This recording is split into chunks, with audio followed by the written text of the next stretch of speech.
भाई कुमार सबजीत जी, इस कार्यक्रम में उपस्थित शीतल प्रसाद जी, नेहा जी, पूर्व विधायक समता देवी जी, सतीश दास जी, हमारे विधायक जी, मंजू जी, इस कार्यक्रम में उपस्थित वीआईपी पार्टी के प्रदेश अध्यक्ष भाई बाल गोविंद बिंद जी, राजकिशोर सहनी जी, राजकिशोर चौधरी जी, मुनीलाल जी, गणेश जी, संजय जी, अंशु कुमार जी और तमाम हमारे इंडिया गठबंधन महागठबंधन के सभी नेतागण, इस सभा में उपस्थित बड़े संख्या में युवा साथी, माता बहन, सम्मानित गार्जियन, सभी को सरना पल्ला मुकेश सहनी की ओर से नमस्कार प्रणाम। साथियों, ये जो लड़ाई है सिर्फ इसको आम चुनाव के तहत मत देखिए। ये चुनाव जो है बहुत ही महत्वपूर्ण चुनाव है। ये देश जो था ये पहले गुलाम था और इस देश को आजादी दिलाने के लिए हमारे पूर्वज, आपके पूर्वज ने लाखों की संख्या में अंग्रेज से लड़ाई लड़ा, फिर जाके देश आजाद हुआ। ना जाने कितने लोगों ने इस देश को आजादी दिलाने के लिए शहीद हुआ, तब जाके देश आजाद हुआ। और आज आजाद भारत में हम लोग सर उठा के जी रहे थे। लेकिन एक लोग आए जो बड़ा बड़ा सपना दिखाने लगे। हिटलर भी ऐसे आए थे। हिटलर के बारे में आप लोगों को पता है। हिटलर जब आए तो उन्होंने चुनाव के समय में बड़ी बड़ी वादा किया, जैसे हमारे 2024 में मोदी जी किए। हिटलर ने कहा कि हमको सरकार में लो, हम टैक्स माफ कर देंगे। तो अब आप हमें सरकार में लो, हर गरीब का इलाज को मुफ्त कर देंगे। तमाम ऐसे वादा किए जो असंभव था। लेकिन लोगों को लगा कि हिटलर आएंगे, हमारा टैक्स माफ होगा, हमारे बच्चे पढ़ेंगे लिखेंगे, हमें सरकारी नौकरी मिलेगा, तमाम हर तरह का खाना पीना सब फ्री हो जाएगा। लोगों ने सोचा कि भाई लाते हैं हिटलर को, और फिर उन्होंने हिटलर को लाया। और उसके बाद उस देश का क्या हाल हुआ वो आप सबको पता होगा। लास्ट में हिटलर ने खुद को गोली मार के मर गया, क्योंकि उनसे वो देश नहीं चला। उसी तरीके से 2014 में उन्हीं को रास्ते पे चलते हुए देश में एक नेता नरेंद्र मोदी जी आए। उन्होंने कहा कि हमको सरकार में लाओ, विदेश में काला धन है वहां से हम लाएंगे और एक एक लोगों को 15-15 लाख रुपया दे देंगे खाता में। उन्होंने कहा कि हमें सरकार में लाओ और हर साल में 2 करोड़ नौकरी देंगे युवा को। हम पाकिस्तान को कब्जा कर लेंगे, हम चीन को कब्जा कर लेंगे, हम हर समस्या को दूर कर देंगे, हम आपके अच्छे दिन ला देंगे। और हम लोग भी गुमराह हो गए। हम लोग सोचे भाई ठीक है, विदेश से काला धन आएगा और बैठे बैठे 15 लाख रुपया मिल जाएगा, तो तकलीफ किस बात का है। हर युवा को नौकरी मिलेगा।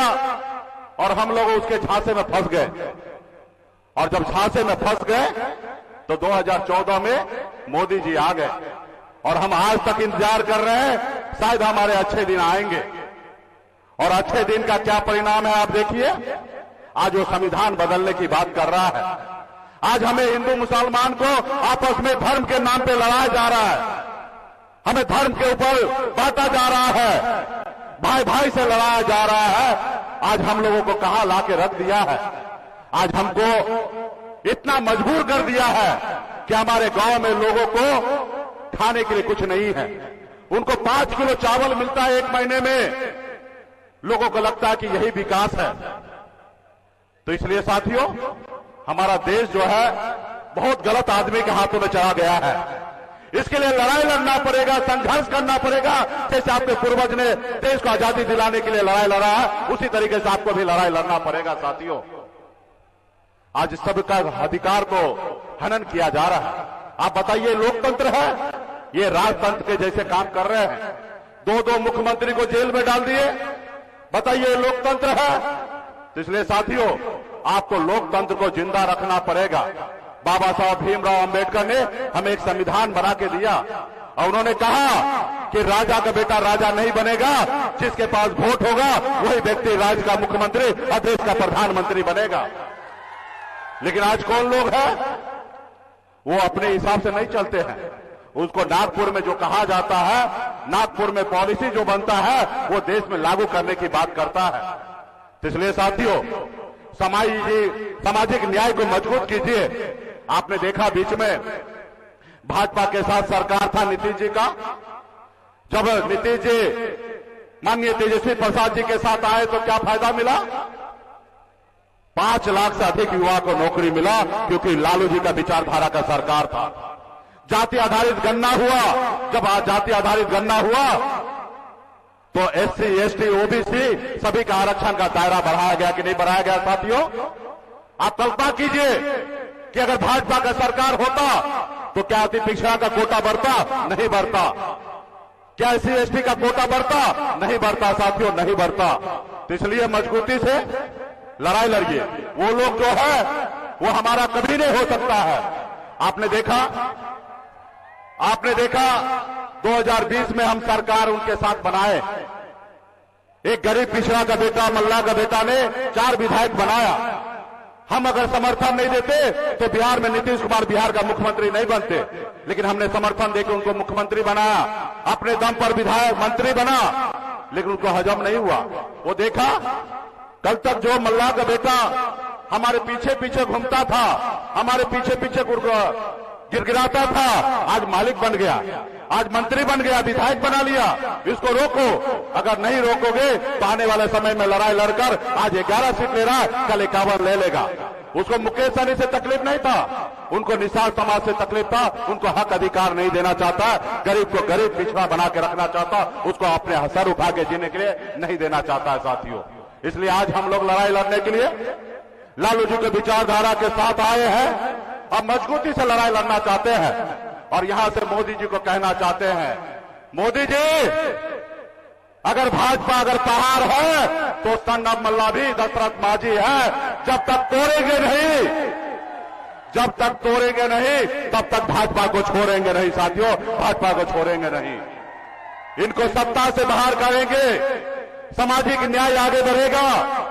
हमारे राहुल गांधी जी का भी इरादा मजबूत है। उनका भी कहना है देश में जिनकी जितनी संख्या होगा उसको उतनी हिस्सेदारी हम देंगे, और निश्चित तौर पे हम लोग उसी के लिए लड़ाई लड़ रहे हैं कि गरीब, पिछड़ा, दलित, ऐसे लोग, अल्पसंख्यक, तमाम ऐसे लोग जो है वो सर उठा के जिएगा साथियों, सर उठा के जिएगा। आज भाजपा का 17 साल से सरकार था, कहां नौकरी बांट रहा था? जब तेजस्वी जी आए, लाखों युवा को नौकरी दिए, तो भाजपा देखा कि गरीब का बेटा नौकरी पा रहा, सर उठा के जिएगा। और फिर भाजपा ने अरंगा डालकर नीतीश जी को पलटी मराकर और फिर से सरकार में कुंडली मारकर बैठ गया। आप बताइए, 3 महीना होने के लिए जा रहा सरकार में, आपने कितना नौकरी दिया? 3000 भी नौकरी दिया हो तो बताइए। वो सिर्फ परेशान करना चाहता है। तो इसलिए साथियों, पहले हमारे लोगों, हम लोग से ज्यादा काबिल हमारे लोग था। हमको याद है बचपन में हम जब छोटे थे तो भाजपा को के लोगों को 90-95 के समय में गांव में आने नहीं देता था। उनको मानता था कि ये लोग बड़े लोग हैं और ये हमारा कभी नहीं होगा। उसको गांव से बाहर निकाल के रखा जाता था, गांव में टपने नहीं दिया जाता था। जैसे वो पहले 90 से पहले हमारे बाप दादा को अपने दरवाजा पर बैठने के लिए नहीं दिया जाता था, उसी तरीके से जब हमारे लोगों को समझदारी आया कि भाजपा वाले को आने नहीं देता था। लेकिन बाद में हम लोग गुमराह हो गए, 15 लाख के चक्कर में गुमराह हो गए, 2 लाख युवा को नौकरी लेने के लिए चक्कर में गुमराह हो गए। तो ये मान लीजिए साथियों, ना 15 लाख मिला, ना आपके भाई को नौकरी मिलेगा। इसलिए साथियों, इस सरकार को बदलने की जरूरत है। यहाँ पे आपके लोकप्रिय हमारे भाई कुमार शमशेर जी कृषि मंत्री बने थे, बहुत ही अच्छा काम कर रहे थे। जब भी हमें कोई भी पूछना होता था, कोई काम होता था, एक फोन कर देते थे, शमशेर भाई वो काम कर देते थे। इसलिए हमारे लोकप्रिय शमशेर भाई है, ये आपके प्रत्याशी है और इसको मजबूती से जिताइए और आपके क्षेत्र का एक एक काम वो करेंगे साथियों, हमारी सरकार बनेगा। और हम लोग 2024 तो लड़ ही रहे हैं, 2025 में हम अपने छोटे भाई तेजस्वी प्रसाद यादव जी के नेतृत्व में बिहार में सरकार बनाएंगे और मजबूती से सामाजिक न्याय को आगे बढ़ाने का काम करेंगे साथियों, काम करेंगे। हमारा लक्ष्य बड़ा है। आज हम लोग समाज की लड़ाई लड़ना चाहते हैं। आज मेरे बारे में आपको जानकारी होगा, मैं एक मामूली साधारण गरीब मछुआरा परिवार में जन्म लिया। जहां उस परिवार में जन्म लिया जहां एक रोज मछली ना मारा जाए तो दूसरे रोज घर पे चूल्हा नहीं जलेगा, ऐसे गरीब परिवार में जन्म लिया। अब मैंने संघर्ष किया।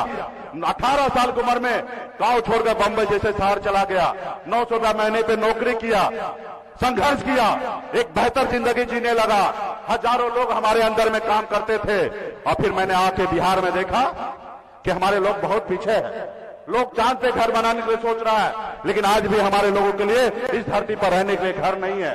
और मैं तब से बंबई के ऐशोआराम जिंदगी को छोड़कर, बेहतर जिंदगी को छोड़कर अपने निषाद समाज के हक अधिकार दिलाने के लिए बिहार में मजबूती से मैं काम कर रहा हूं। आज मैं किसी के गोद में, बहुत लोग चाहता था मेरे गोद में आ जाए, बहुत लोग समझौता कर लेते हैं, एक टिकट में समझौता कर लेते हैं, लेकिन सन्नब मल्ला ने कहा जब तक निषाद समाज को आरक्षण नहीं दीजिएगा तब तक आपसे कोई समझौता नहीं करेंगे, आप लोगों से कोई दोस्ती नहीं होगी। और मैंने एक संघर्ष का रास्ता चुना है। हम आज 42 साल में 24 साल से संघर्ष कर रहा हूं। अब मैं अपनी पूरी जिंदगी लगा दूंगा गरीब, पिछड़ा, दलित, अल्पसंख्यक के तमाम हमारे पिछड़े भाई के लिए कि उनके चेहरे पे मुस्कान आए, इसके लिए मैं संघर्ष करूंगा साथियों। इसलिए साथियों, आपके बीच में हम लोग संघर्ष करने के लिए आए हैं। हम बहुत खुश नसीब हैं। जैसे हमारे पूर्वज अंग्रेज से लड़ाई लड़े थे, शहीद हुए थे, परेशान हुए, आज हमें खुशी मिलता है कि ऐसे दिल्ली में जो तानाशाह है, हिटलर के जैसे काम कर रहा है, ऐसे सरकार को हटाएंगे और हम अपनी सरकार बनाएंगे ताकि गरीब पिछड़ा का आवाज बुलंद होगा साथियों। आप देखिए ना, ये लोग कहते हैं भ्रष्टाचारी, आप देखिए दुनिया में कहीं पे भी इस तरीके से करप्शन नहीं हुआ जिस तरीके से भाजपा ने किया। आपको पता होगा ना, बॉन्ड के जरिए पैसा लेते हैं। जैसे गांव में सीओ बीडीओ क्या करते हैं, किसी को घर तोड़ना है तो एक नोटिस दे देते हैं, और जब नोटिस दे देते हैं तो बेचारा गरीब आता है कि सीओ साहब, बीडीओ साहब, एसडीओ साहब 10,000, 5,000, 2,000 ले लीजिए, आपको माफ कीजिए, हमारा घर मत तोड़िए। उसी तरीके से मोदी जी ने जितने भी बड़े बड़े उद्योगपति हैं उनके पास पहले ईडी का नोटिस भेज देता था, और जब ईडी का नोटिस जाता था तो डर से 100 करोड़, 200 करोड़, 500 करोड़ रुपया का चंदा दे देता था भाजपा को, और वो नोटिस जो है वापस हो जाता था। मतलब बताइए, यानी कि चोरी करने का, करप्शन करने का कितना अच्छा आइडिया निकाल लिया था और बता दिया था कि कौन पैसा दे रहा, कहां से दे रहा, किसी जनता को नहीं पता चलना चाहिए। लेकिन हम सुप्रीम कोर्ट को मैं धन्यवाद देना चाहूंगा कि उन्होंने मजबूती से जो अन्याय हो रहा था उसके खिलाफ में खड़ा हुआ और देश को बता दिया कि भाजपा कितना भ्रष्टाचारी है। उन्होंने देश दुनिया को बता दिया साथियों, देश दुनिया को बता दिया। इसलिए मजबूती से आप लोग जितने भी यहाँ पे उपस्थित हुए हैं, सभी से हाथ जोड़ के आग्रह करता हूं कि लड़ाई सिर्फ चुनाव जीतने का नहीं है, ये लड़ाई जो है अपने आने वाला पीढ़ी को संरक्षण देने का है साथियों, संरक्षण देने का है। तो हम लोग मजबूती से हम लड़ाई लड़ेंगे और चुनाव भी जीतेंगे और दिल्ली में हमारी सरकार बनेगा और गरीब पिछड़ा सभी समाज का हक अधिकार वहां पे मिलेगा। बहुत बहुत धन्यवाद देता हूं। पार्टी के जितने भी यहाँ पे गठबंधन के साथी हैं, आप सभी को बहुत बहुत धन्यवाद देता हूं। युवा साथी को धन्यवाद देता हूं कि अपने आने वाला पीढ़ी को सर उठा के जिए, इसके लिए आप और हम सब मिलकर संघर्ष करेंगे। बहुत बहुत धन्यवाद सभी साथी।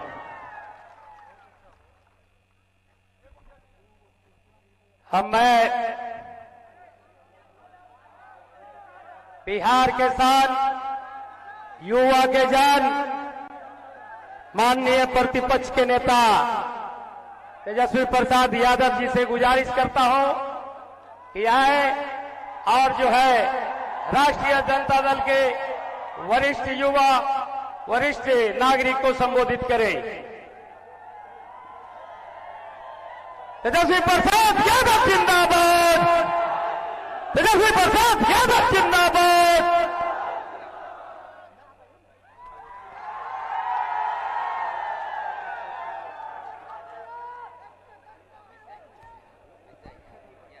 आज चुनावी जनसभा में उपस्थित गया जिला के जिला अध्यक्ष और महागठबंधन के राष्ट्रीय जनता दल की तरफ से चहेते प्रत्याशी कुमार सरबजीत जी, समता देवी जी, मंजू जी, सतीश दास जी, शीतल जी और यहां उपस्थित महागठबंधन के सभी साथीगण, नेतागण, कार्यकर्तागण, पदाधिकारीगण, शीतल जी के साथ काफी बड़ी संख्या में जिला परिषद के सदस्य जुटे हैं, उनका भी हम स्वागत करते हैं और मोहनपुर की महान जनता को प्रणाम सलाम करते हैं। सभी मीडिया के दोस्तों, आज आप लोग सब लोग यहां आए हैं इतनी गर्मी में और चुनावी जनसभा चल रही है। ये चुनाव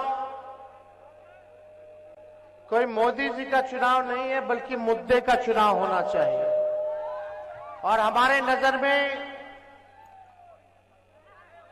सबसे बड़ा अगर मुद्दा है तो बेरोजगारी है, महंगाई है, गरीबी है, पलायन है, किसानों की समस्या है, शिक्षा है, चिकित्सा है। ये सारा मुद्दे पर जो है चुनाव होना चाहिए। आप लोग जनप्रतिनिधि चुनते हैं ताकि आपको, आपकी समस्याओं को दूर किया जाए, विकास के कार्य हो, सदन में आपके क्षेत्र के लिए आवाज उठाए। आप लोग ऐसा सांसद चुनिए। इसीलिए राष्ट्रीय जनता दल ने कुमार सरबजीत जी को यहां का उम्मीदवार बनाया है। कुमार सरबजीत जी आपके घर के बेटे हैं। इनके पिताजी का गया के लिए सामाजिक न्याय के लिए कितना बड़ा योगदान रहा, ये आप सब लोगों से छुपा नहीं है। और अपने पिता के कार्य को आगे बढ़ाते हुए सरबजीत जी पर्यटन मंत्री भी रहे, कृषि मंत्री भी रहे। और आज अगर आप बोध गया चले जाइए, इनके क्षेत्र चले जाइए, तो एक ऐसा गांव नहीं जहां सड़क नहीं हो, एक ऐसा गांव नहीं जहां पुल की कमी हो। आप एक बार जाकर के देखिए, हर जगह रोड, हर जगह पुल, हर जगह विकास के काम इनके क्षेत्र में हो रखा है। यही 17 महीने में कितने योजनाएं, चाहे सड़क का हो, टूरिज्म डिपार्टमेंट का हो, पुल पुलियों का हो, या नगर विकास आवास का हो, सारी समस्याओं के लिए लगातार इन्होंने आवाज उठाया और सारा काम कराया, पास कराया। हम लोग तो काम कर रहे थे, लेकिन इधर चाचा जी पलट गए। अब बताइए, इतने नौजवान प्रत्याशी हैं, इतना सज्जन व्यक्ति हैं, मिलनसार व्यक्ति हैं, हम लोगों ने अच्छा प्रत्याशी दिया, तो आप लोगों की जिम्मेदारी बनती है कि इनको भारी मतों से जिताने का काम कीजिएगा। आप लोग बताइए, जिताइएगा कि नहीं जिताइएगा? दोनों हाथ उठा करके बताइए पीछे से। तो जिताइएगा तो ये आपके लिए काम करेंगे, नेता बन के नहीं, बल्कि आपका बेटा बन करके काम करेंगे, आपका भाई बन करके काम करेंगे। अब चाचा जी पलट गए, उनको हाईजैक कर लिया ना सर। अब हाईजैक हो गए, बताओ। कल मोदी जी का पेड़वे छू रहे थे, आज तक कभी देखे हैं? क्या स्थिति होगी? हमको दुख हुआ, हमको दर्द हुआ कि बताइए, बिहार के नेता जो सबसे अनुभवी मुख्यमंत्री है, वो मोदी जी का पैर छू रहे हैं, पैर दबा रहे हैं। क्या हो गया भाई, क्या हो गया? हमको बहुत चिंता है। वो तो 4 लाख सीट बता दिए एमपी का, 4 लाख से बोलते बोलते 4,000 कर दिए, घटा दिए भाजपा का। बताइए क्या स्थिति बनी हुई है। तो मौके का लोगों ने फायदा उठाया, भाजपा के लोगों ने उनको हाईजैक कर लिया, क्योंकि देश भर से आवाज उठ रही थी कि तेजस्वी ने जो 17 महीने में किया 5 लाख लोगों को सरकारी नौकरी दे करके, वो देश में कहीं नहीं हुआ, किसी राज्य में नहीं हुआ, केंद्र सरकार में नहीं हुआ। इसलिए भाजपा का लोगों का टेंशन बढ़ा हुआ था। अगर ये ऐसे ही करता रहेगा तो 2 साल के भीतर 10 लाख लोगों को सरकारी नौकरी दे देगा। हम नौकरी दे रहे थे, वो लोग मेरा सरकार गिरा रहे थे। हम लोग आशा ममता का मानदेय को दुगुना कर दिया, 2500 कर दिया। तालमी मरकज विकास मित्र टोला सेवक के मानदेय को डबल कर दिया। हम लोग चाहते थे पेंशन की बढ़ा दिया जाए, इस काम में लगे। हम लोगों ने जाति आधारित गणना कराया, उसके तहत हम लोग योजना बना रहे थे। आंकड़े आ गए थे जाति आधारित गणना का कि किसकी कितनी संख्या है, कौन जाति की, और संख्या के साथ साथ कौन परिवार, कौन व्यक्ति गरीब है, किसको आर्थिक सहायता चाहिए, उसको हम लोग योजना बना रहे थे। उसमें पता चला कितना लोग दिहाड़ी मजदूर है, कितना लोग नाला साफ करता, कितना लोग जो है भूमिहीन है, कितना लोग का घर पक्का नहीं है, किसकी क्या स्थिति है, कितना गरीब है। तो उसके लिए हम लोगों ने बनाया था योजना, बस वही लागू करना था। तो बीजेपी हाईजैक कर लिया चाचा जी। क्या काम कर रहे थे हम लोग? जो बेरोजगार था नौकरी तो दिए ही, लेकिन जब सर्वे हम लोग कराए, जाति गणना कराए, तो जो गरीब परिवार है उसके लिए हम लोग क्या कर रहे थे, जिसके घर में नौकरी नहीं है उसको 1 लाख रुपया दे रहे थे। जिसका पक्का मकान नहीं, घर बनाने का 2 लाख रुपया दे रहे थे जिसके घर में नौकरी नहीं। 1 लाख दे रहे थे जिसको जमीन नहीं, वो जमीन खरीदेगा। और मकान बनाना है पक्का तो 1,20,000 रुपया दे रहे थे। ये हम लोगों का योजना चल रहा था। सर्वे का यही ना फायदा हुआ कि आंख खुल गया, पता चल गया कि भाई सच्चाई क्या है, कौन जात के लोग भाई गरीब है। और उसमें पता चला स्वर्ण जाति में भी लोग गरीब है, पिछड़ो जाति में बहुत गरीब है, अति पिछड़े में और गरीब है, दलित आदिवासी सबसे ज्यादा गरीब है, यह पता चला। इसके तहत हम लोग सबके लिए काम करते हैं। सब लोगों को सामाजिक न्याय के साथ साथ आर्थिक न्याय हम लोग करने जा रहे थे, लेकिन सरकार पलट गया तो पलट गया, उसकी हमको चिंता नहीं है। लेकिन आज मोदी जी से पूछिएगा, चुनाव में तो आते हैं, फिर चुनाव के बाद चले जाएंगे, चुनाव के बाद चुनाव में आएंगे, चुनाव के बाद नहीं आएंगे, फिर आएंगे तो चुनाव में आएंगे। तो आप लोगों को समझना पड़ेगा कि मोदी जी ने आपके गांव के लिए क्या किया, आपके पंचायत के लिए क्या किया, आपके प्रखंड के लिए क्या किया, आपके जिले के लिए क्या किया, आपके राज्य के लिए क्या किया मोदी जी ने। अरे खाली बोलते कि राशन दे रहे हैं 5 किलो। अरे राशन, हम लोग का सरकार आएगा तो राशन के साथ साथ नौकरी भी देंगे, हम महंगाई भी कम करेंगे। कोनो राशन मोदी जी दे रहे हैं। कांग्रेस के जमाना से राशन मिलता था कि राशन तेल मिलता था, तेल मिलता था, चीनी भी मिलता था, तो पहले ही से ना चलता आ रहा है भाई। अब ऐसा लग रहा है कि राशन मोदी जी बंटवा रहे हैं।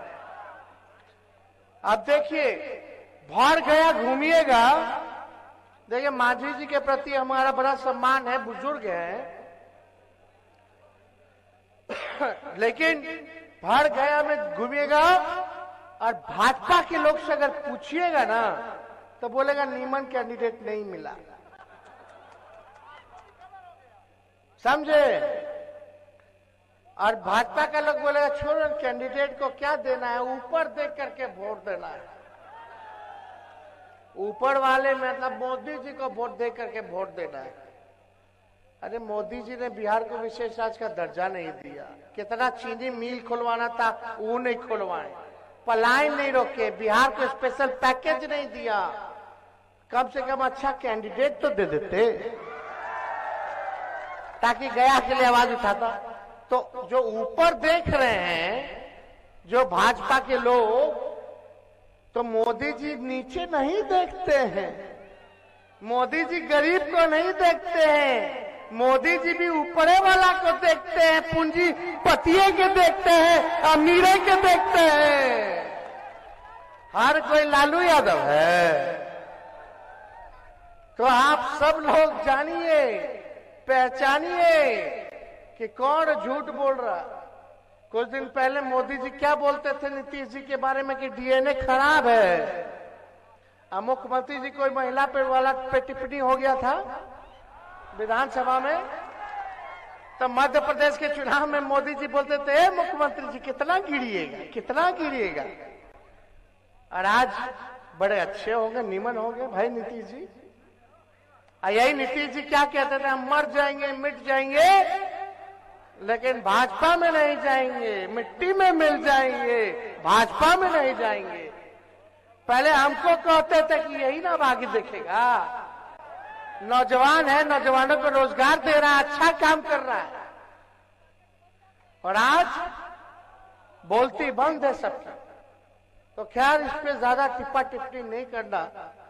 ये लोग बड़े लोग हैं भाई, एगो प्रधानमंत्री, एगो मुख्यमंत्री है।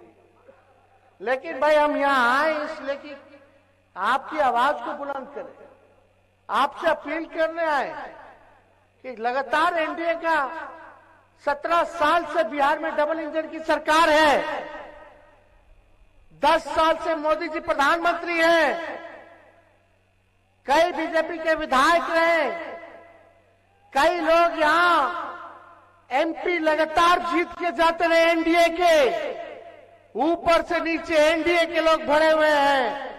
फिर भी हमारा बिहार गया गरीब है, फिर भी बेरोजगारी है, फिर भी लाचारी है, फिर भी भूमिहीन है लोग, किसी को नौकरी नहीं मिल रहा, आर्थिक मदद नहीं दिया जा रहा, पलायन नहीं रुक रहा, पक्का मकान नहीं मिल रहा।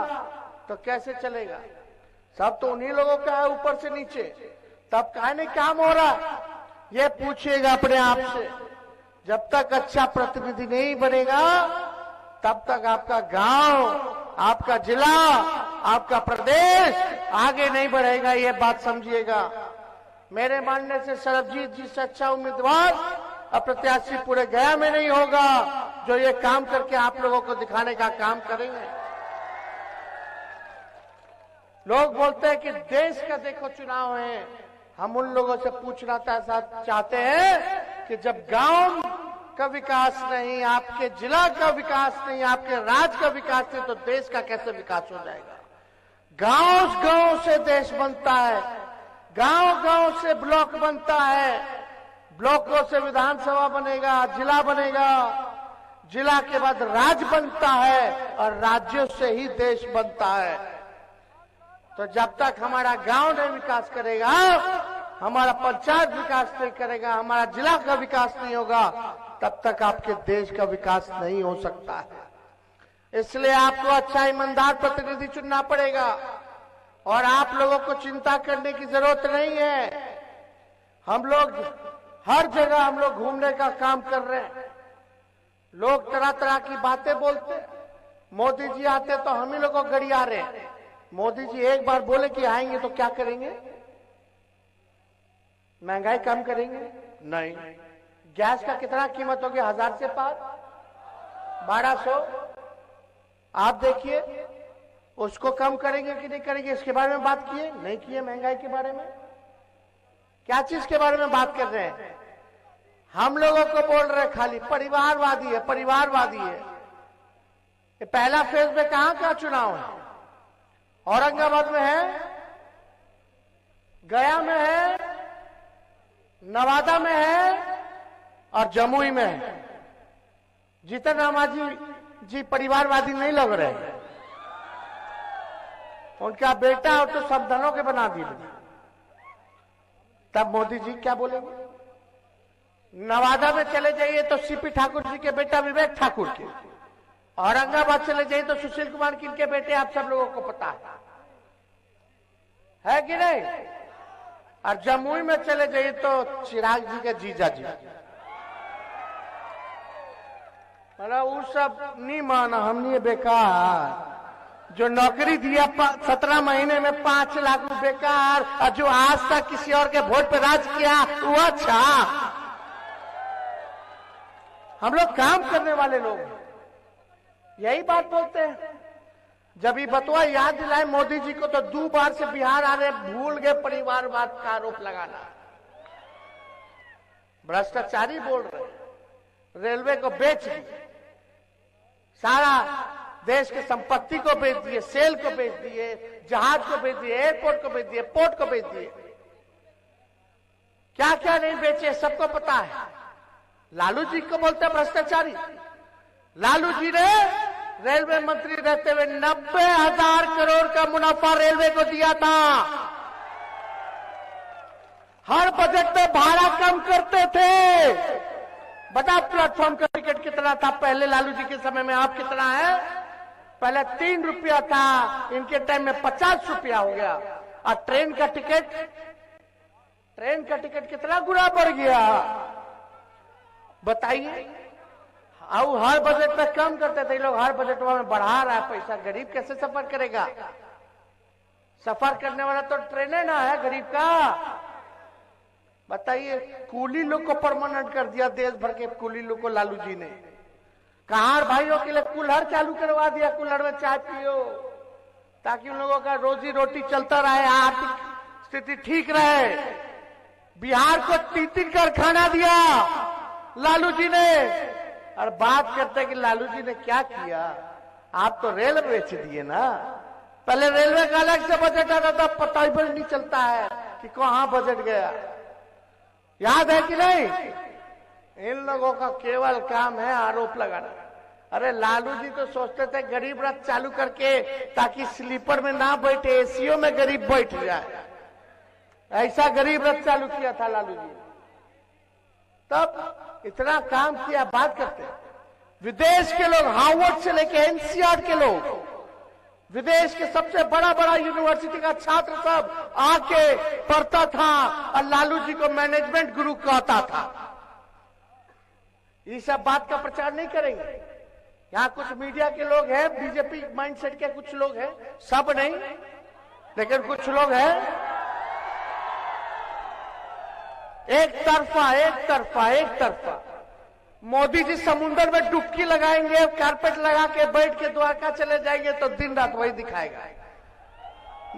मोदी जी चीता देखे जाएंगे तो चीता दिखाएगा। देखिए मोदी जी चीता देख रहे। मोदी जी गुफा में बैठ जाएंगे तो गुफा का दिखाएगा। देखिए गुफा में बैठे। अरे आपका क्या भलाई का बात कर रहा है भाई?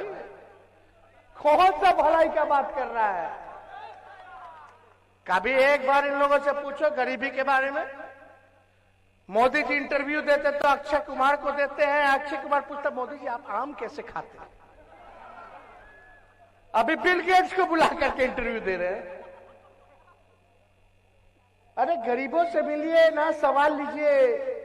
किसान आंदोलन कर रहा है, मोदी जी बोले थे आज दुगुना कर देंगे 22 तक, लेकिन लाठी मार मार करके भगाया किसानों को। मोदी जी मिले नहीं। क्या हो रहा है भाई देश में? पैसा है ना भाई, पैसा। हम लोग तो गरीब का पार्टी है, लेकिन भाजपा के पास कितना हजारों करोड़ है, जिंदगी भर बैंक में पड़ा रह जाएगा। इंटरेस्ट इतना 1000 करोड़ में आ जाएगा। महीना इंटरेस्ट करोड़ 1000 करोड़ में आता होगा भाजपा का, जितना उसके पास पैसा है। क्या आप दे रहे हैं आपको? हम एक हेलीकॉप्टर कैसे कैसे व्यवस्था पार्टी का लोग किया। भाजपा का उतरेगा एक के बाद 30-30 गो हेलीकॉप्टर है कि नहीं? पिछले बार तो सरकार बना ही ना लिए थे। हम तो हेलीकॉप्टर को ट्रैक्टर बना करके घूमे थे पिछले बार। एक दिन में 18-19 सभा हम लोग किए थे। आप लोगों के बीच गए थे, वादा किए थे। देखो उप मुख्यमंत्री रह के हम 17 महीने में केवल अगर 5 लाख नौकरी दे सकते हैं, तो 5 साल अगर मुख्यमंत्री रहते हुए दीजिएगा तो कितना नौकरी देंगे ये आप बताइए। अग्निवीर का देखिए क्या हो गया, 4 साल ठेका पे। क्या करेगा बच्चा सब, नौजवान सब 4 साल बाद क्या करेगा? आप देखिए क्या हो रहा है। रेलवे में बहाली निकलता था, रेलवे का कितना बहाली निकल रहा है, कुछ नहीं निकल रहा। तो सब चीज अब बिहार के लिए कुछ नहीं किए। हाँ, मोदी जी केवल हर चीज गुजराती में कर दी, बिहार के लिए नहीं किए। इसलिए आप लोगों के बीच आए, इधर उधर नहीं, चुपचाप ललटेन छाप। तो आप लोगों का सहयोग मिलेगा कि नहीं मिलेगा? अरे पलामू से देखिए, औरंगाबाद से हम लोगों ने खुशवाहा भाई को टिकट दिया, यहाँ सरबजीत पासवान जी को हम लोगों ने दिया, नवादा में भी संतोष खुशवाहा है उनको दिया, और जमुई में श्रवण खुशवाहा को नवादा में, और जमुई में अर्चना रविदास को हम लोगों ने टिकट दिया, और यहाँ पलामू में ममता भुइया को हम लोगों ने टिकट दिया है। सबको लेके चल रहे। यह पार्टी A to Z की पार्टी है। सबका मान, सबका सम्मान, सबका प्रतिनिधित्व हो, ताकि सब लोग अपने अपने लोगों के बारे में आवाज उठाएं। तो हम लोग सबको सम्मान दे रहे हैं। तो अब ज्यादा कुछ हम नहीं कहेंगे, चुपचाप ललटेन छाप। तो इनको सरबजीत जी को जिताना है ना? अरे दोनों हाथ तो उठा के बताइए, जिताना है ना? तो इनको विजय का माला पहना देना। अब मोदी जी या कोई आएगा तो हिसाब जरा लीजिएगा। अब मांझी जी से जरूर पूछिएगा कि शराबबंदी के खिलाफ आप बोलते थे, कब चालू करा रहे? पूछिएगा। अब तो सरकार में है ना, उनके बदौलत जरा उनसे पूछिएगा।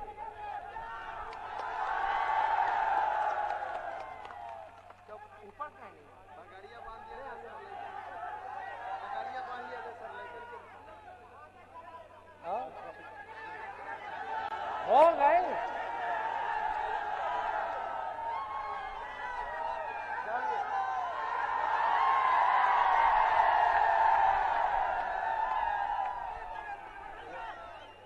देखिए, पलामू से जो राष्ट्रीय जनता दल ने महागठबंधन ने प्रत्याशी बनाया है, ममता भुइया जी भी मंच पे आई है।